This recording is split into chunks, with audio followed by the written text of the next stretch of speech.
Vamos ao Evangelho de João, capítulo 17, versículos 14, 15 e 18.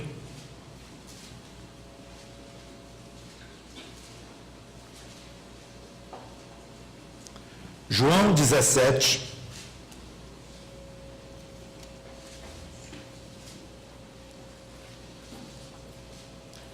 (14, 15 e 18). É a continuação da exposição sobre a famosa oração sacerdotal do Senhor Jesus Cristo, na noite da traição, após a ceia, indo para o Monte das Oliveiras, onde ele seria traído logo depois. Jesus ora ao Pai, conversa com o Pai, desabafa, presta contas, e pede, e ensina. Tem vários ângulos de se abordar esta oração, que é chamada oração sacerdotal. Então, eu dividi o trecho em 7 grupos de ensinos, ou de verdades básicas que ele ensinou. Ao orar ao Pai, ele nos ensinou. Já falamos de 3 desses grupos de ensino. Primeiro, a humanidade é composta de 2 grupos de pessoas. Segundo, perfil dos que são do mundo. Terceiro, perfil dos que são de Cristo, ou não são mais do mundo, os crentes em Jesus Cristo. Quarto, que é o que nós vamos abordar hoje, o relacionamento entre os 2 grupos. Existem 2 grupos, os do mundo e os de Cristo, já explicamos detalhadamente isso, e como é que esses 2 grupos se relacionam neste mundo. Um vai para o céu, o outro não vai. Pelo menos os que são do mundo, se morrerem nesse estado, não vão para o céu. Então, o destino eterno deles já está definido, a não ser que alguém se converta a Cristo, obviamente, mas ninguém se preocupa o que fazer como se relacionar com um não crente no céu, porque não vai haver. Então, isso não é problema. Mas é um grande problema, e importantíssimo problema, como se relacionar com o não crente nesta vida, que está ao meu lado. Pode ser minha mulher, pode ser meu marido, meus filhos, pode ser meus pais, pessoas queridas, pessoas não queridas, de todo jeito. Especialmente quando Cristo diz que a maioria é do mundo, e uma minoria pequena foi tirada do mundo e é dele. Então nós crentes temos aqui temos uma multidão, a maior parte dos habitantes deste planeta estão na categoria do mundo, que não são dele. Como nos relacionarmos com eles? Com as instruções do Senhor Jesus Cristo? Como proceder com eles? É uma pergunta básica para o crente. Só quero lembrar um aspecto do versículo 14, onde ele diz: eu lhes tenho dado a tua palavra e o mundo os odiou. Eu digo lembrar porque nós já temos falado em detalhes sobre este triste modo do mundo reagir aos crentes. Já falei isso no capítulo 15, várias vezes. Esse capítulo 17 é o final de uma exposição que vem desde o capítulo 14 de João, como vocês sabem.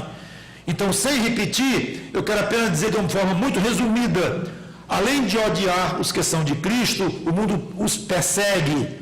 Está lá em 15 e 20, não precisa abrir para lá. Vários níveis de perseguição, já expliquei isto. Já expliquei que esse ódio e essa consequente perseguição seria causado não propriamente por causa das nossas próprias pessoas, mas por causa do nome de Cristo que nós carregamos e que os atiça. Esse nome atiça essas pessoas para se voltarem contra nós, porque nós dizemos e estamos convencidos que somos salvos pelo sangue de Cristo, discípulos de Cristo, extraídos do mundo. Isso os ofende. Já expliquei isto. Então, a pergunta é agora: como os discípulos de Cristo devem reagir a um mundo que os odeia e persegue? Com indiferença?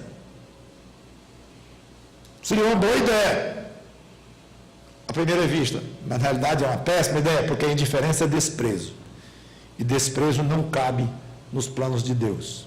É absolutamente inaceitável para Cristo um crente desprezar alguém. Qualquer ser humano desprezar o outro. O desprezo é algo muito, muito ruim. Então não é com desprezo. Não, mas não precisa se preocupar, porque quando a gente se converte, então Deus dá um jeito de nos levar para o céu rápido. Uma doença, ou um acidente, ou coisa assim, mas a gente não vai ter muito problema em se relacionar com os do mundo, não. É errado. Porque Deus não obrigatoriamente nos leva para o céu logo após a nossa conversão. Devemos ficar aqui décadas aguardando a nossa hora de ir para o céu. Inclusive no versículo 15, ele diz aqui: não peço que os tires do mundo, e sim que os guardes do mal. Ele diz literalmente: não vou pedir que tires do mundo. Porque se ele pedisse, pode esperar. O pai atenderia. Ele sempre atende ao filho. Ele mesmo disse isso, Jesus. Então, não peço que os tires do mundo. Deixa eles aí.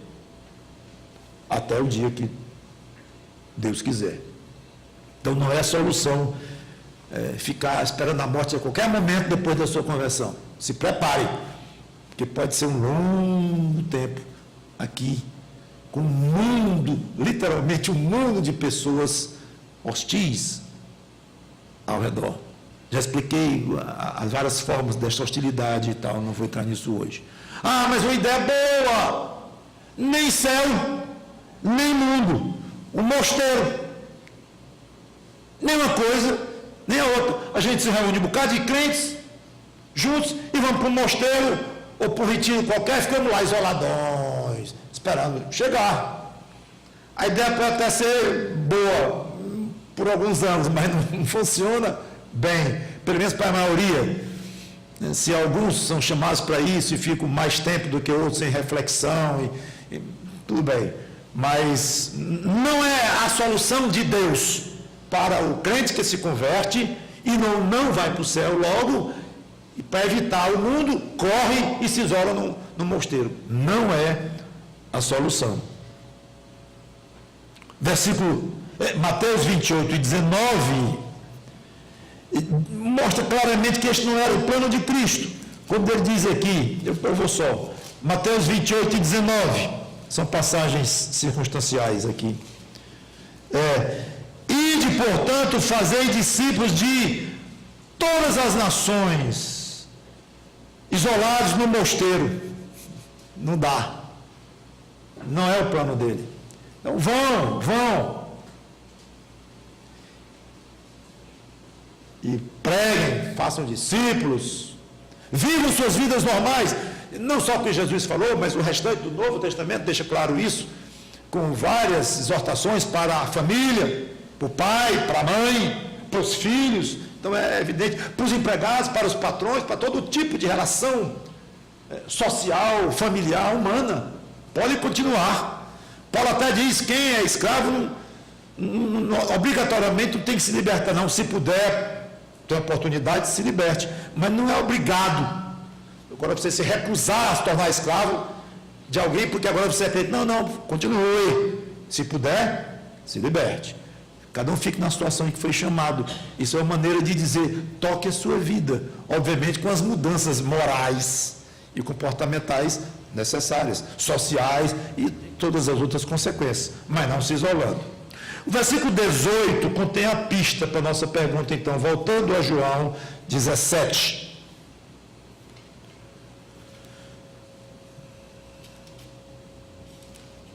Voltando a João 17, agora o versículo 18.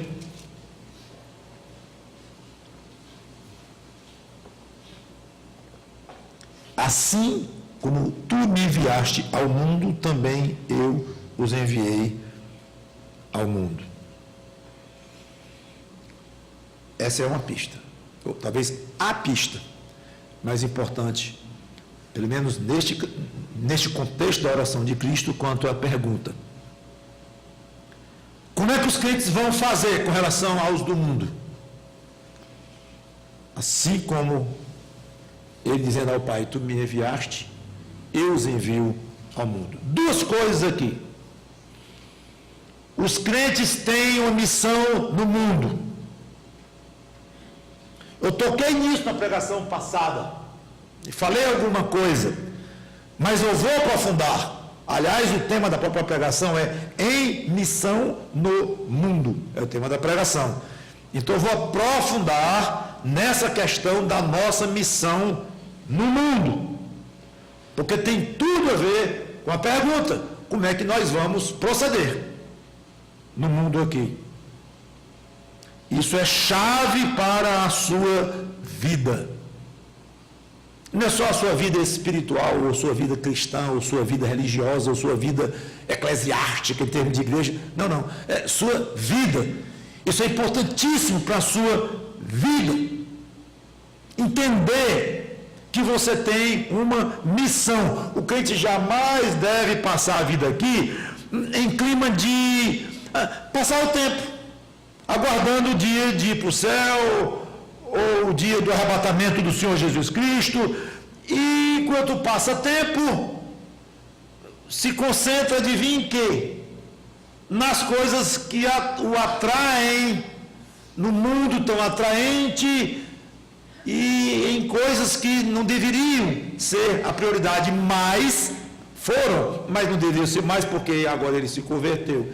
Mas ele se converteu, agora é do céu, e está esperando ir para o céu, então ele vai continuar sem um preparo e sem uma conscientização de que ele tem uma missão agora nova que ele não tinha. Ele vai ter uma grande tendência de continuar com o que ele fazia, com o que ele era antes. Ora, se nós já lutamos com isso, mesmo sabendo que temos uma missão aqui, quanto mais se essa ideia de uma missão aqui não está muito clara na sua mente. Então você pensa que a sua missão aqui principal vai ser ligada com as coisas da terra. E não quer dizer que são coisas erradas, não, como a família, como ganhar o pão com o suor do seu rosto. Não, não. Tem coisas erradas do mundo, sim, e pecaminosas, mas nem tudo que se relaciona com as coisas daqui são pecaminosas. O que não são mais, não deve ser mais, é prioridade. Antes de entender, ou pelo menos vai ser muito importante, ou até mesmo chamar de prioridade, mas dentro de uma nova visão. A visão mudou completamente. Eu tenho uma missão no mundo. É muito importante cuidar da minha família. Tudo bem, não vou abandonar não, mas vou continuar cuidando à luz da minha missão. Eu vou continuar sendo tentar ser um bom cidadão, um bom profissional e tal. Ótimo, à luz da sua nova missão. A sua família tem que ter algum tipo de influência, porque agora você tem uma nova missão. O seu emprego, de alguma forma, vai sofrer alguma modificação, ou o seu comportamento no seu emprego, ou a visão do seu emprego, vai sofrer modificação. É o mesmo emprego, mesmo salário, mesmo patrão, mesmos colegas, tudo. Mas o seu coração mudou, porque agora você tem uma missão. Então você vai procurar agora encaixar as coisas do seu emprego, as coisas da sua família, as coisas do seu lazer, você vai procurar encaixar nesta nova missão. É fundamental. E coisas pecaminosas, corta, porque estão totalmente desenquadradas com esta sua nova missão. É básico. É básico. Ele está em plena missão que tem um objetivo espiritual. Ele estará pronto para enfrentar qualquer obstáculo para cumprir esta missão. Que tipo de missão? Perseguir. Pode ser uma ideia. Espada na mão, arma na mão, perseguir e triturar os que não são do mundo, são contra Cristo, e mata, bota na fogueira. E para grande vergonha nossa, de crentes verdadeiros, líderes da reforma fizeram isto, mataram pessoas, queimaram pessoas, porque eram de uma doutrina diferente e chamavam de hereges na época, e foram para a fogueira com a autorização de Calvino. Estudem isso, é delicado, é triste, mas é real. Então ele era um homem perseguidor que passava o tempo mandando matar heréis. Não, foi um assunto delicadíssimo. Ele conversou com a pessoa que foi morta, o homem que foi morto, o herege, um caso complicadíssimo. Ele achou que o conselho da cidade foi duro demais com o modelo da morte do herege, mas não com a morte em si. Então, quando eu digo assim, perseguição, não é uma brincadeira, ou não é algo assim tão fora do que poderia ser o pensamento até de crentes. Não. Agora, isso, claro, a história para frente, e quando se estuda os evangelhos, e se estuda a vida desses homens, e que se vê que foram homens de Deus, mas se enganaram profundamente nessa questão, se enganaram, erraram. E vocês pensam que Lutero não errava, que Calvino não errava, e muito. Não devemos idolatrar esses homens, honrá-los, procurar estudar a vida deles sem tendência para lá ou para cá, e orar a Deus porque Ele nos dirija nesses estudos, mas sem idolatrá-los. E perseguição é uma coisa que chegou a ser praticada mesmo durante a Reforma. Então, não é a chave, está fora dos evangelhos, totalmente, e do Novo Testamento inteiro. Então, não é o caso. O que seria então? Tudo bem, a gente não persegue, mas devolve na mesma moeda. Perseguir não. Mas se me xingar aqui, eu xingo lá. Se me bater aqui, eu bato lá. Se me denunciar aqui, eu denuncio lá. E se for mão no rosto, é mão no rosto lá. Não quero saber. Estamos quietos aqui. Vem de lá para cá, então aguentem o troco. Não.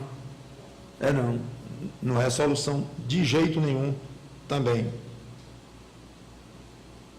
Qual é?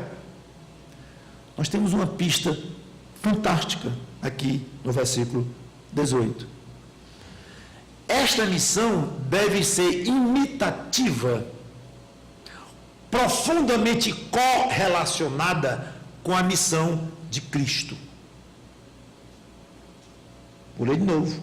Assim como tu me enviaste, também eu os enviei. Assim como também. Ideia de analogia.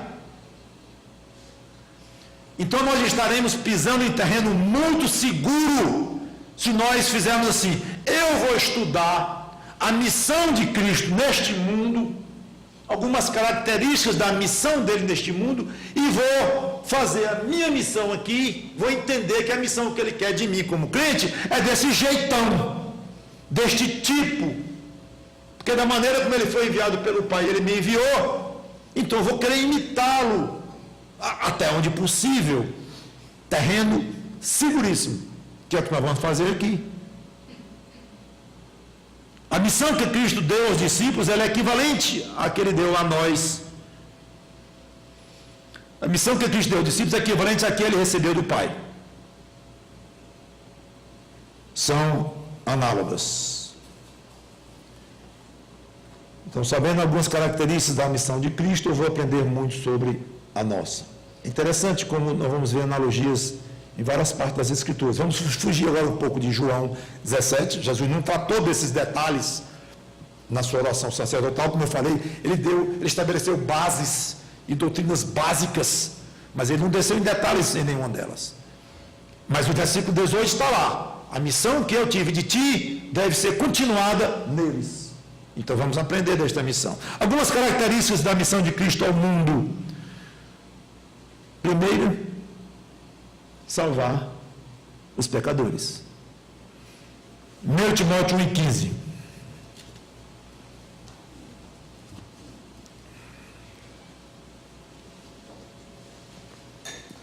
Timóteo 1,15 diz: fiel é a palavra e digna de toda aceitação, que Cristo Jesus veio ao mundo para salvar os pecadores, dos quais eu sou o principal, disse o apóstolo Paulo.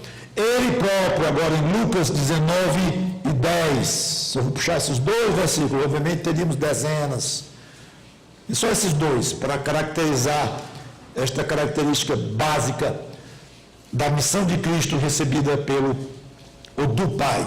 19:10.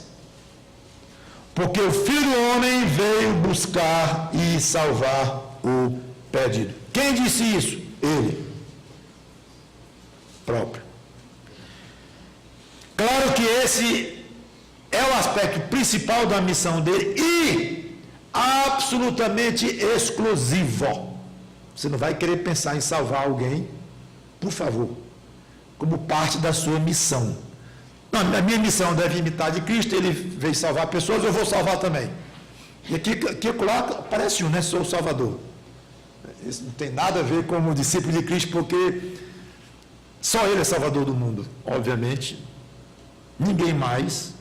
Ele tornou-se Salvador dando a própria vida, morrendo sem pecado.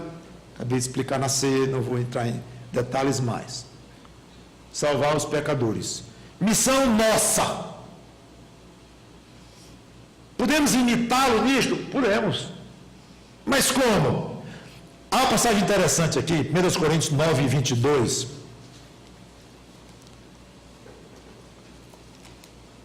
Diz assim, 1 Coríntios 9:22. Fiz-me fraco para com os fracos, com o fim de ganhar os fracos. Fiz-me tudo para com todos, com o fim de, por todos os modos, quer completar para mim? Salvar alguns. Quem está falando aqui é Jesus Cristo? Não. Romanos 11:14.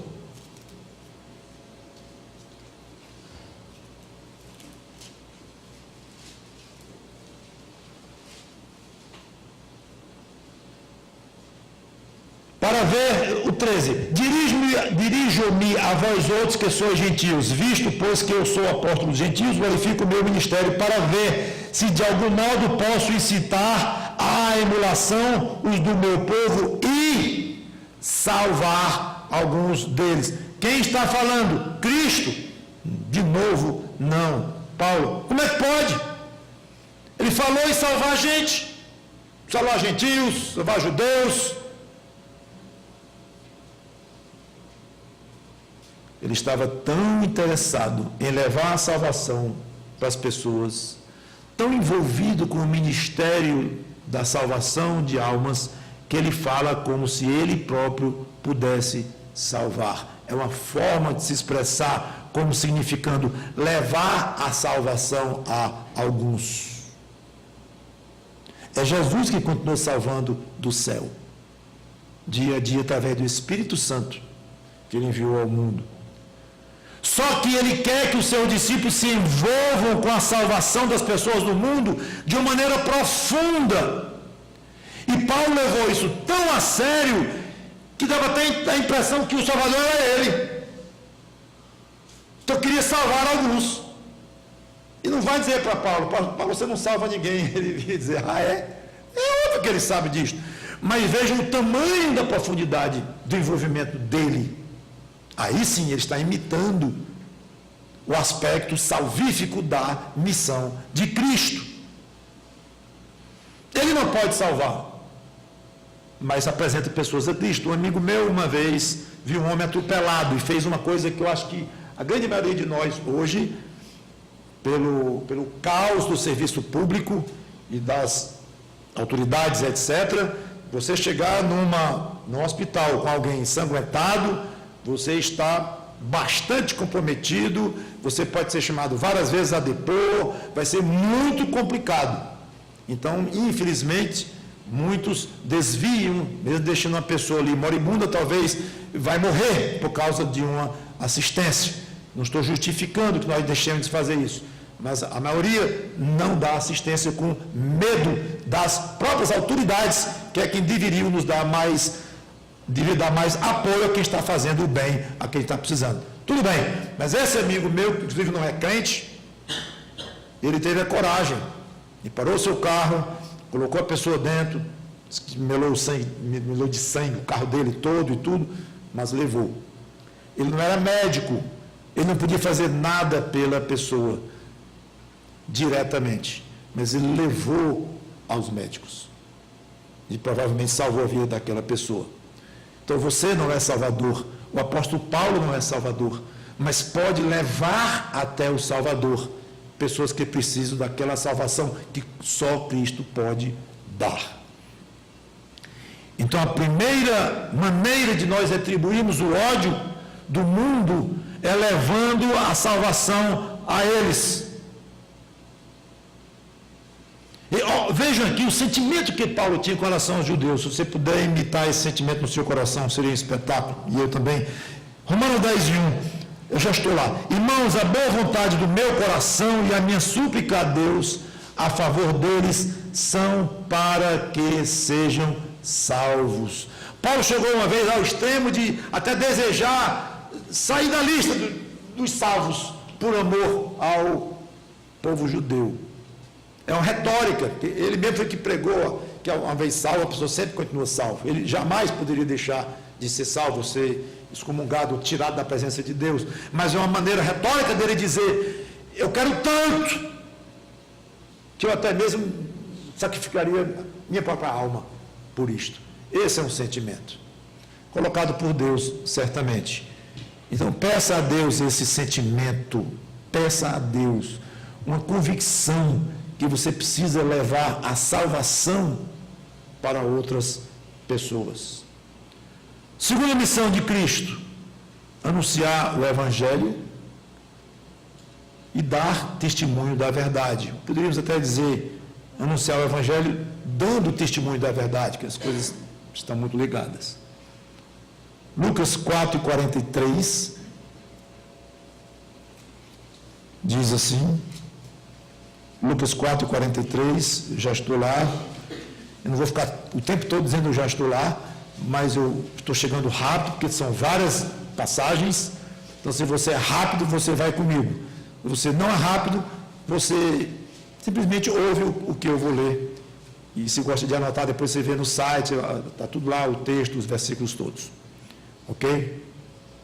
Então, eu estava em Lucas 4:43, ele, porém, lhes disse, é necessário que eu anuncie o Evangelho do reino de Deus, também às outras cidades, pois para isso é que fui enviado. Fazia parte da missão de Cristo pregar o Evangelho.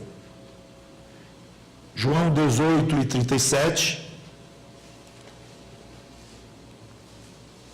diz assim, João 18:37,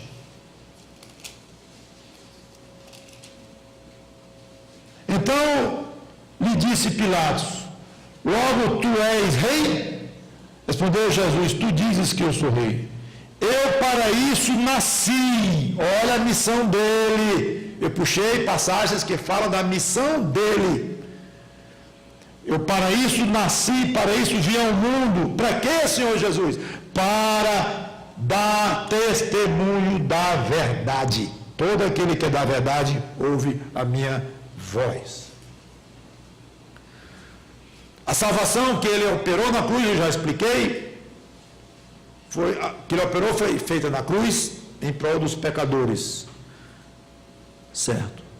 Mas essa salvação precisava ser anunciada, explicada, para não dizer oferecida. Anunciada, explicada e oferecida. Imagine Jesus não tendo dito um pio sobre o Evangelho, sobre a salvação que ele veio operar, sobre a perdição, que o homem já nasce nesse estado, necessário nascer de novo, como ele ensinou lá a Nicodemos e tudo. Não tivesse dito uma palavra e vivesse como viveu, simplesmente fazendo boas obras e curando pessoas, foi para a cruz, sofreu lá e morreu. Aí fica olhando para os outros, e o que ele fez aí? O que isso significa? Que coisa chocante, coisa estranha, coisa decepcionante. E a gente achava que ele ia, sei lá, salvar o nosso povo do jugo romano, e não sei o que isso significa direito não. Tem que explicar. Ora, ele explicando, ainda deu causa para muita discussão, muito desentendimento, mas ele tinha que explicar, falar a verdade e dar a oportunidade. Vou morrer, Daqui a pouco diz, o Filho do Homem vai ser levantado e depois ressuscitado. Ele dizia claramente e falou do Evangelho, vim para ter vida, tudo isto. Porque ficaria sem sentido. Então fez parte da missão dele. 3 anos e meio ele passou aqui no seu ministério, depois que ele iniciou a sua pregação. Foi muito pouco tempo, mas ele pregou intensamente o Evangelho e falou muito da verdade. Nossa missão, na ausência dele, continuar a pregação do Evangelho. A diferença é que ele diz assim, dentro de alguns dias o Filho do Homem vai ser levantado. E nós dizemos assim, 2000 anos atrás o Filho do Homem foi levantado. E quando ele falava dele próprio. Quando nós falamos dele próprio. A diferença é que ele dizia eu, e nós não podemos dizer, dizemos ele, só isso. Mas o anúncio e a necessidade do anúncio é tão premente quanto hoje. Me converti a Jesus Cristo. Ótimo, mudou de religião, né? Aí você fica calado. Aí você faz umas coisas que o outro acha estranhas e você fica calado. Você diz, esse aqui eu não posso concordar com isso. Por quê? Não, depois eu explico. Você fica calado. É muito esquisito. Que conversão é essa que você disse que se converteu? E como é isto? Você tem que explicar. O que aconteceu com você? Apontando para ele. E como ele fazia, dá a oportunidade do outro passar por essa experiência. Agora você cala. E é o famoso Mateus 16:15. Ide por todo o mundo e pregai o Evangelho a toda criatura. Falem para todos. Expliquem. É muito importante esse aspecto de falar a verdade. Hoje, pela manhã, no nosso Abrindo o Coração, nós vimos uma irmã aflita, angustiada, irmã Isaurília, que queria levar, de alguma forma, a verdade para uma tia que está padecendo de uma doença grave. Queria meios, e era difícil encontrar, e pediu para a igreja orar por ela própria, orar pela tia, e mostrando uma vontade típica de um crente que quer levar a verdade para o outro a qualquer custo. Guardadas o que é próprio, o que é razoável, o que é decente, o que é digno, o que é conveniente, obviamente, o que é conveniente em termos de pregação do Evangelho, que é um assunto um pouco à parte. Mas o que eu quero dizer é que a missão de Jesus Cristo de pregar o Evangelho e falar e explicar e convidar, ela continua em você, em mim, em nós. Se não for assim, nós estaremos decepcionando muito. Então, muito bem que você já falou para os amigos, para os parentes e tal, mas e para as pessoas hostis? O nosso contexto aqui é de falar o Evangelho. Aliás, antes disso, nosso contexto aqui é de como é que nós vamos proceder com relação ao mundo, com pessoas que até chegam ao ponto de nos odiarem, querer nos perseguir de alguma forma, coisa desse tipo. Então, se você já pregou o Evangelho para o seu paizinho querido, ele é tão bonzinho, ele aceita tanto, e o seu vizinho, gente boa, ele fica assim, ótimo, aceita tudo que você diz, não se converte nunca, mas fica assim, e você já pregou para ele, é fácil, muito fácil pregar para essas pessoas assim, cordatas, ótimo. Graças a Deus por isto. É muita coisa isto. Mas você tem pregado para os hostis a você, para os que podem até lhe perseguir no seu emprego, o seu chefe, tem a caneta na mão do seu emprego. Este é o ponto. Jesus acabou numa cruz, porque ousou anunciar a verdade. Eu e o Pai somos um. O quê? Mata esse falso profeta, joga pedra. O é louco, é um blasfemo, mata. Então não vou dizer eu, Pai, somos um, porque eu vou ser hostilizado aqui, fico calado. Não, eu vim anunciar a verdade e eles vão ouvir a verdade. Agora eu sei que tem a maneira correta, tem o momento de dizer, tem a forma de dizer. Eu sei disto. Como eu falei, é uma coisa à parte, eu não quero desviar para isso aí agora. Tem as conveniências e as inconveniências, sim, mas que deve ter sempre na sua mente a responsabilidade grande de dizer, eu preciso pregar o Evangelho para todos que Deus coloca ao meu redor, mesmo para pessoas difíceis de alcançar, hostis, grosseiras.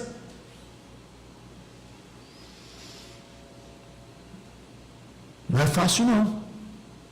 Não é fácil não. Missão de Cristo. Mais um aspecto. Terceiro. Através da pregação, levar alguns a se converterem e escaparem do julgamento. E outros, através da mesma pregação, levar alguns a rejeitarem. Mesmo sendo responsáveis pela rejeição. João 9,39, essa eu quero que você chegue lá.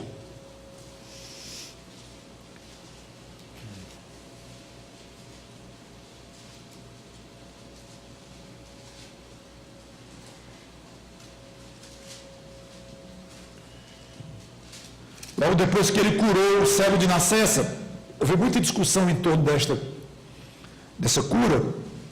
Discussão de todo jeito, ele com os fariseus, e até o próprio ex-cego entrou na história, é muito interessante tudo isso. Mas, só o desfecho, ele diz, eu vim a este mundo para juízo, a fim de que os que não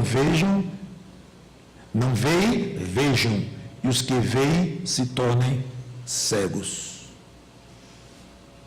Palavras mais ou menos misteriosas. Não tanto que ele tem outras bem mais misteriosas do que essa, não é tão difícil perceber o que ele quis dizer. Os que não veem é os que chegariam ao ponto de reconhecer, Senhor, eu sou cego. É isto. Eu não vejo coisa nenhuma mesmo. Eu preciso da tua ajuda, me dá arrependimento, eu sou ruim, eu não consigo melhorar sozinho. Todo começo de ano eu faço 1000 votos, e não cumpro nenhum, fim de janeiro acabou tudo, especialmente no carnaval, e não dá não. Sozinho eu não consigo. É isto. Os que não veem, vejam. Os que reconhecem que são cegos, vão recorrer a Ele e vão receber luz, a luz da vida, Cristo. E os que veem, os que se achavam já salvos, senhores da situação, sem necessidade de arrependimento. Lembra hoje de manhã que nós falamos daquele fariseu que orava ao lado do publicano? É isso aí. Muito obrigado, porque eu sou bom, justo, cumpro os mandamentos, não sou como esse pobre desgraçado que está aqui ao meu lado, pecador ruim. Eu não. Esse é o típico que se enquadra na classificação de Cristo, os que veem. Você vê? Você acha que vê tudo, que não precisa de nada, é cego, cego, cego. Então é isso que ele quis dizer. Mas é curioso a palavra juízo. Essa palavra no grego, um dos sentidos dela, ela tem alguns, mas um delas, na origem mesmo, é dividir, separar, classificar. E fiquei pensando, interessante, o juiz, quando ele vai exercer um julgamento, ele faz isso. Ele ouve um, ouve o outro, ouve o outro. Isso aqui, não estou gostando dessa história, não está batendo com aquela, isso aqui procede. E ele está fazendo uma separação de fatos ou prováveis fatos. Ele vai separando o que é verdade, o que é mentira, o que é razoável, o que não é, o que é legal, o que não é. Ele vai realmente dividindo em partes aquele bolo que fazia a história da acusação. Diga, o juiz faz isso mesmo. Ele vai dividindo, até chegar a um ponto. Pois bem, a vinda de Jesus ao mundo iria causar divisão quanto às reações à pregação dele. No caso, os que não veem, passariam a ver, e os que viriam, ficariam cegos, como eu já expliquei. 2 grupos, olha os 2 grupos de novo. Eles estão sempre aí. Então, Cristo veio efetivar, quase que formalizar esta separação diante de Deus. Eu vou falar, uns vão reconhecer que são cegos, vão se humilhar, pedir ajuda e se converterem. Outros que já se acham os tais, vão continuar os tais que eles pensam que são. Pronto. Esse efeito na humanidade, naqueles que ele falou diretamente, na época dele, fazia parte da sua missão. Missão nossa, mesma coisa. Quando nós pregamos, uns continuam perdidos e perecem eternidade adentro. Uns continuam mortos, esses continuam mortos espiritualmente, responsáveis pela recusa. Outros se tornam vivos espiritualmente. Uns se salvam, outros endurecem mais ainda. Esse resultado é de Deus, mas a pregação do crente é que vai gerar uma oportunidade para Deus então fazer o atuar da sua maneira soberana, mas você pregando. É importantíssimo compreender este aspecto da sua pregação. Por isso é que é errado um crente se sentir mal, triste, pelo fato de que a sua pregação não gera conversões. Nós gostamos disso. Claro, hoje de manhã eu abri o coração diante de vocês todos e disse: gente, eu ando meio triste pela falta de conversão. Sim, tudo bem, a gente se sente triste, e você também prega para um amigo, para um parente querido há anos e anos e não há conversão nenhuma. Claro que se entristece, mas é uma tristeza rasa, porque a gente sabe que e descansa, não só sabe, mas descansa no poder soberano de Deus. Eu posso pregar 100 anos e nenhuma alma ser convertida, porque ele não quis. Aí vem outro aqui, prega um mês e se converte em 1.500, porque Deus quis.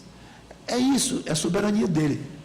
Então, não devemos relacionar nosso sentimento de decepção, ou isso, ou desânimo. Ah, é assim? Pois agora me desanimei, não vou mais pregar, não. Ninguém se converte. Não. A sua preocupação, o que deve frustrar você é não pregar. Aí sim. Mas não é o resultado da sua pregação. Isso deve frustrar você zero. Porque não depende de você. Então, como o mundo nos odeia, como Cristo disse, nós devemos mostrar que eles são cegos e que precisam ver. Não com arrogância, porque nós éramos cegos também. E fizemos uma cirurgia em nós mesmos, como gênios que somos. Não! Deus fez a cirurgia em nós e nos deu uma vida nova. Ele, pela misericórdia, nos salvou. Mas que nós éramos cegos, éramos. E que íamos continuar destinados ao inferno da maneira como nascemos, iríamos. Então precisamos alertar ao mundo. Claro que ao dizer isso, o ódio pode aumentar. Como aumentou o ódio para com Cristo, ao ponto de crucificá-lo. Mas não importa, continue alertando. Mais uma missão de Cristo: servir. Depois tem só mais um e eu encerro. Servir. Mateus 20 e 28.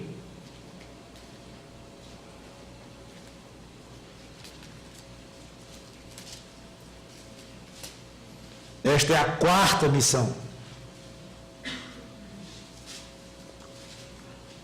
Mateus 20 e 28 diz: tal como o Filho do Homem, ele falando dele próprio, que não veio para ser servido, mas para servir. E aqui ele fala do serviço máximo, que é dar a sua vida em resgate por muitos. Jesus não se limitava a pregar de maneira fria, distante, teologicamente perfeita, e pronto. Ele pregava: agora você faça o que você quiser com o que eu acabei de dizer. Ele ia além disto. Ele ia para um aspecto pessoal, humano. Ele servia as pessoas. E é interessante notar que não é um serviço que surgiu no coração dele à medida que ele crescia, deixou de ser criança ou bebê, menino.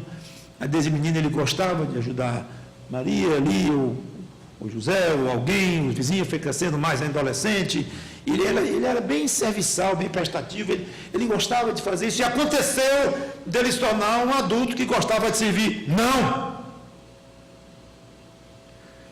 Tal como o Filho do Homem, que não veio para ser servido, mas para. Ele veio para, era um objetivo dele, não foi circunstancial, não foi por uma questão de personalidade dele, foi uma das missões que ele recebeu do Pai: sirva.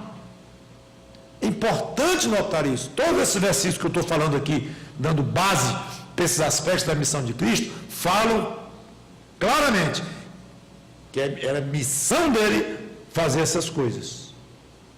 Mostrar o que Deus espera dos homens. Que se amem. Que cuidem uns dos outros. Que sejam misericordiosos uns com os outros. Isso tudo estava embutido na ideia de servir. E ele mostrou claramente. Leia a vida de Cristo nas Escrituras, nos Evangelhos, que você vai ver claramente. Ao ponto máximo, como já falei, de morrer na cruz por nós. Missão nossa. Seria interessante, mas a gente iria perder muito tempo.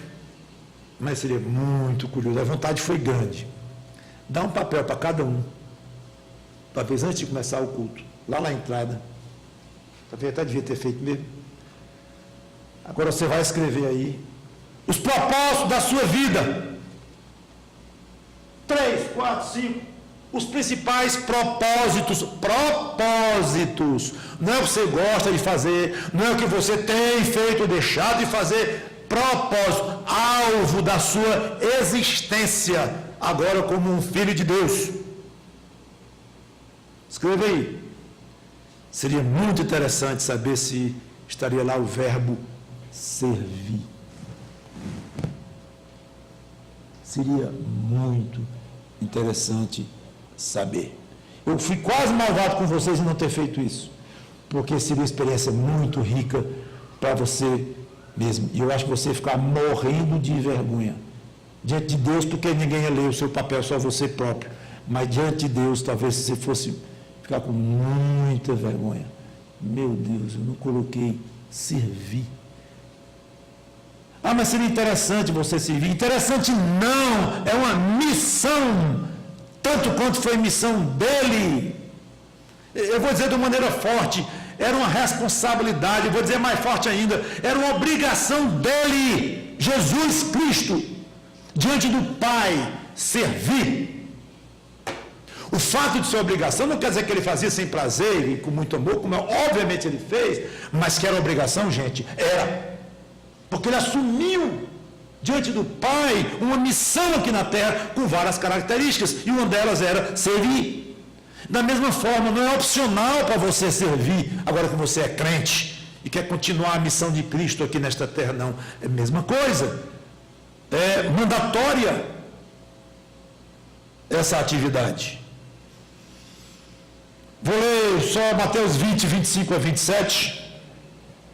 Lá já estou aqui mesmo, na última passagem que eu li foi Mateus 20.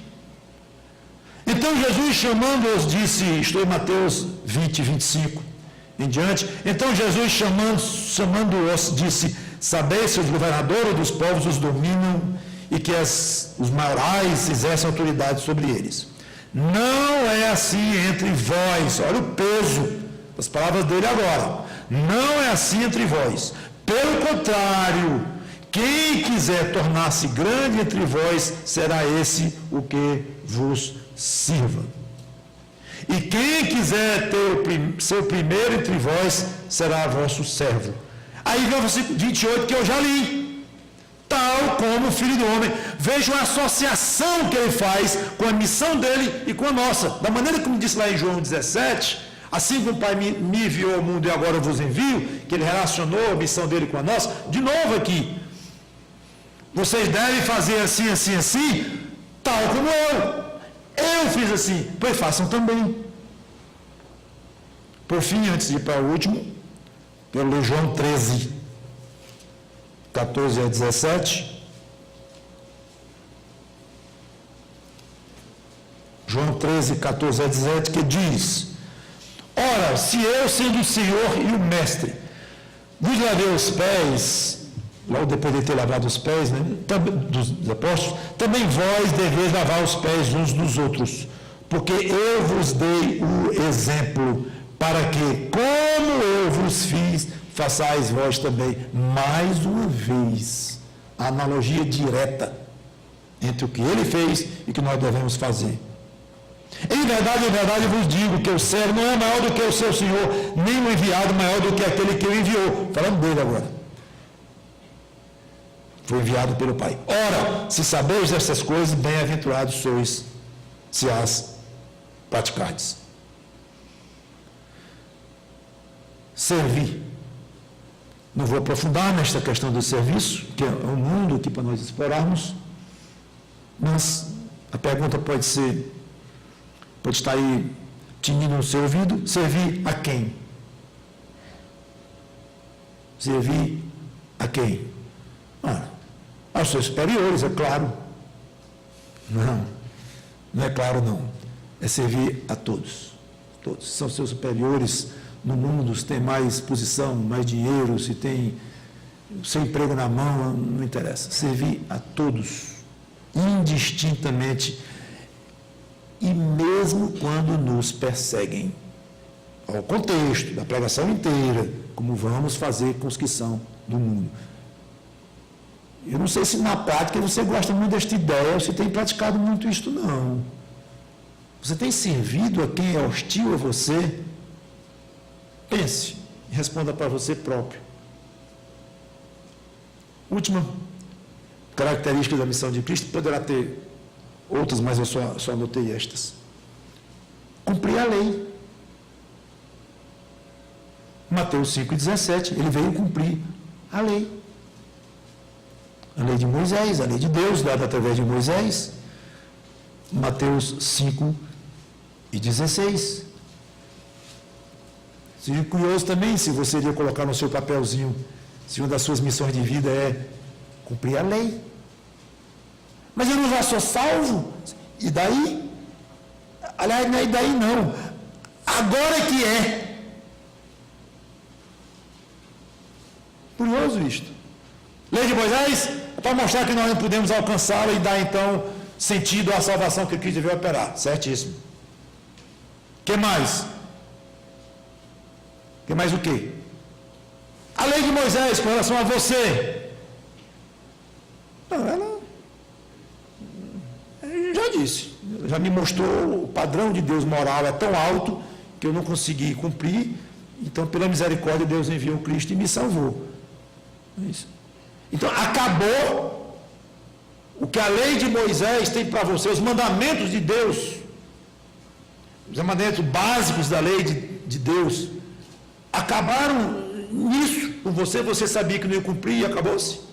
Não, você tem que cumprir todos eles, todos os mandamentos morais, espirituais. Quando eu digo isso, é tirando os mandamentos ligados às cerimônias dos sacrifícios e tudo mais. Claro que isso aí não. Mas os 10 mandamentos, por exemplo, e muitos outros, estão valendo, totalmente valendo, para a raça humana inteira, não é só para o crente não. A raça humana não entende isso e são perdidos e pronto, cegos.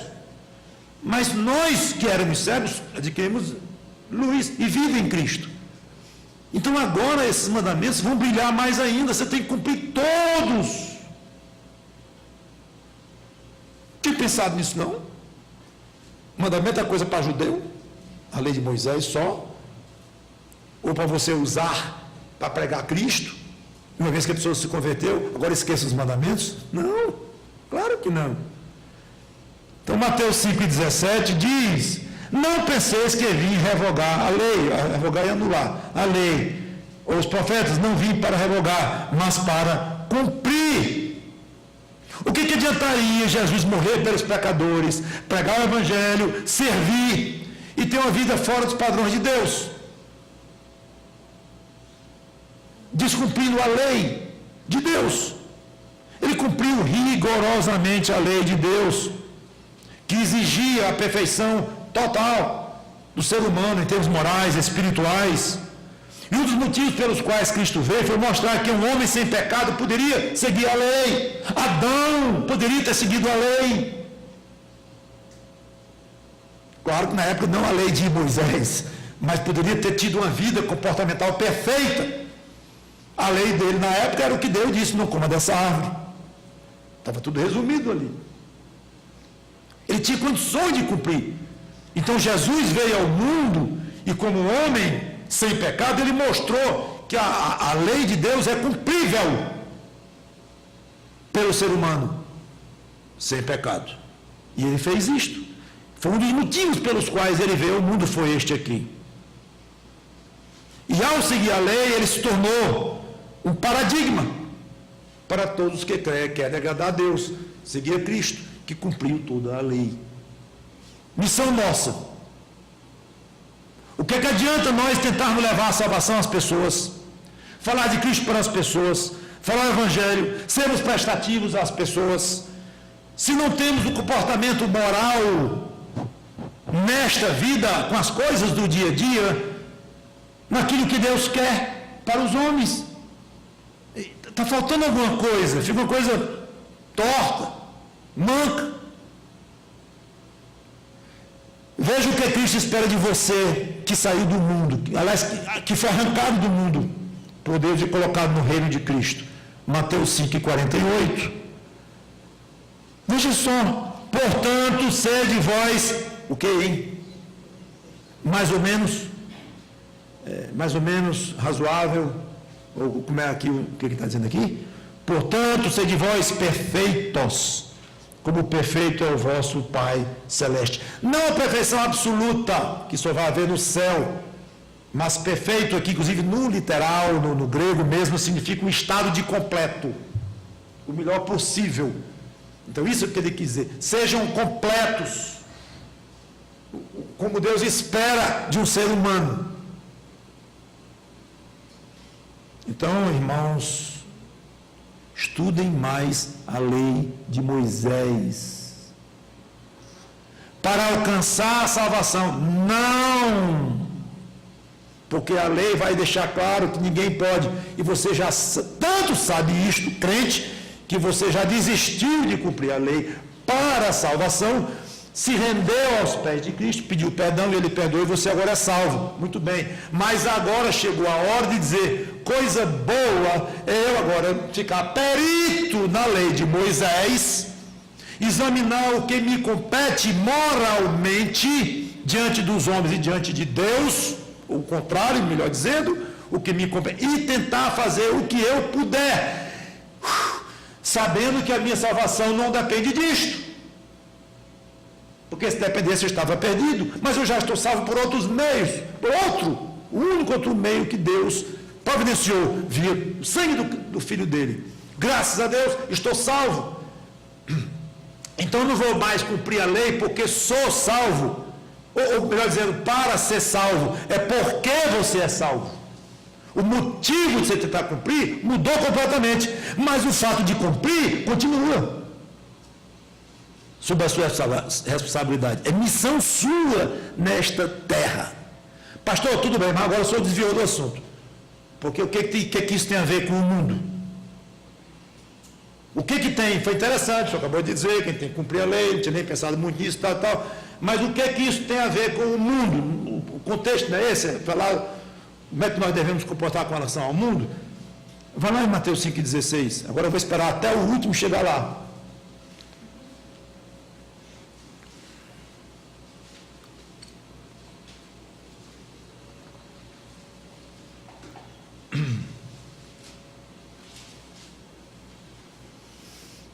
Chegou o último? Ótimo. Ninguém sabe, né? Mateus 5,16. Assim brilhe também a vossa luz diante dos homens. Olha o mundo aí. Mas, Senhor, para quê? para que vejam as vossas boas obras. Boa obra, gente, é obediência à lei. Para que vejam as vossas boas obras e glorifiquem a vosso Pai que está nos céus. É missão sua cumprir a lei, não somente pela obrigação precípua sua de agradar a Deus, mas com relação ao mundo tem tudo a ver, para que o mundo veja você se comportando, dizendo, que coisa, é diferente. E com isso você deu oportunidade para que Deus seja glorificado pelo mundo, mas porque enxergaram em você alguém diferente. Pelas suas obras, quer dizer, ações, reações, comportamento, tudo que a lei diz, nós poderemos levar as pessoas a se interessarem seriamente em Deus. Eu sou fruto, pessoalmente, deste efeito. Foi evangelizado por um homem chamado Haroldo Rainer, missionário, que tinha uma vida de sofrimento que poucos seres humanos conhecem. Quando eu soube disto, em plena fase de conhecimento com a pessoa dele, de relacionamento com a pessoa dele, em que ele estava aproveitando para me evangelizar, quando eu soube do que ele passou ou passara, e o comportamento, e a atitude, e a ação, e a reação, toda a forma como ele encarou aquilo tudo, isso foi extremamente forte para me influenciar, e teve muito peso em mim. Quem me salvou não foi ele, nem a história dele, foi a graça de Deus, foi a fé que Deus me deu pela própria graça para crer em Cristo, sim, mas Deus se utilizou com certeza da luz que Haroldo Rainer brilhou diante de mim, e eu glorifiquei ao Pai que está nos céus, me convertendo ao Senhor Jesus Cristo. O peso da sua vida, das suas palavras, você não pode imaginar o tamanho para as pessoas. Um gesto que você fez 20 anos atrás pode ter marcado alguém pessimamente ou maravilhosamente, ninguém sabe. Mas é muito mais importante do que a gente pensa, a influência que nós temos sobre as pessoas, e o que eles olham em nós, o que eles observam em nós, muitas vezes pensando na sua cama de noite, naquilo que viu em nós ou deixou de ver. Então faz parte da missão do crente levar uma vida perfeita, completa, como disse o Senhor Jesus Cristo, como perfeito e completo é o Pai que está no céu, seja perfeito naquilo que lhe compete. Quanto ao resultado, é com Deus. A mesma luz do pastor Haroldo brilhou para centenas de pessoas. Quantas chegaram ao privilégio de encontrar a salvação em Cristo, como eu? Não sabemos todas, alguns até que sabemos no livro que tem agora aí, até sobre a vida dele, que conta muitas histórias belíssimas de conversões, mas certamente a maioria não se converteu, não importa, ele brilhou. Então se as pessoas glorificaram a Deus ou não, não é mais com o pastor Haroldo, não é mais com você, não é mais comigo, é com cada um diante de Deus, mas brilhe, e brilhar é tentando cumprir a lei. Resumindo e encerrando, meus irmãos, deveremos retribuir ao ódio que o mundo tem por nós, com interesse pela salvação deles, com a pregação do Evangelho, com disposição para servi-los e com uma vida linda em Cristo, para que eles tenham vontade de imitar. Tudo isso nós poderíamos resumir numa só palavra, é fácil encontrá-la: amor, amando as pessoas, mesmo que nos odeiem. Esta é a nossa grande missão. Que Deus nos ajude nisto. E você que não tem Cristo, porventura esteja ouvindo aqui a pregação, pense nessas coisas, se torne discípulo de Cristo também. Humildemente, dizendo: Senhor, a lei eu não consigo cumprir, mas eu gostaria de aceitar Cristo na minha vida, na minha alma, me ajuda, me dá fé. E você, se fizer essa oração de uma maneira contrita, quebrantada e sincera, eu não vejo como Deus iria recusar uma oração desta. Cristo veio para salvar os pecadores. Vamos orar.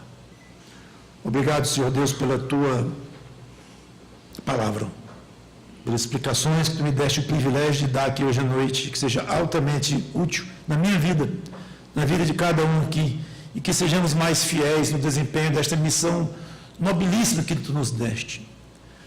Interessante como as coisas que adquirem um valor muito alto na segunda-feira, na terça-feira, coisas desta vida, os negócios, o trabalho, a saúde, o dentista, o sapato que ficou velho tem que comprar um novo, e tantas coisas desta vida que nos absorvem tanto, e que, quando pensamos nessas coisas do alto, todas elas ficam ainda dentro de uma certa importância, porque estamos aqui nesta vida, neste mundo, mas ficam tão secundárias, Senhor, que temos o privilégio de saber balancear e avaliar corretamente o peso de cada uma delas e a prioridade de cada uma delas nas nossas vidas. Em nome do Senhor Jesus Cristo, eu te louvo.